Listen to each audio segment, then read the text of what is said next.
ভোটের জন্য মানুষ কত নিচে নামতে পারে, পশ্চিমবঙ্গের মুখ্যমন্ত্রী হচ্ছে তার জ্বলন্ত নিকৃষ্টতম উদাহরণ।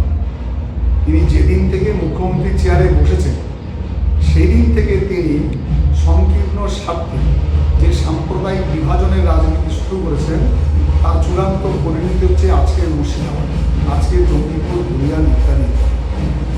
আমরা অতীতেও দেখেছি যে শুধুমাত্র ভোটের জন্য তিনি কীভাবে ভেদভাবের রাজনীতি শুরু করেছেন, তার পরিণাম যেটা আজকে আসছে। সেই কারণে আমরা এখন দেখতে পাচ্ছি যে রামনবমী, হনুমান জয়ন্তী ইত্যাদির মাধ্যমে মানুষ ঐক্যবদ্ধ হওয়ার চেষ্টা করছে। মানুষ ভক্তি এবং শক্তির মেলবন্ধনে এই অপশক্তিকে মোকাবেলা করবার জন্য তারা সংগঠিত হচ্ছে।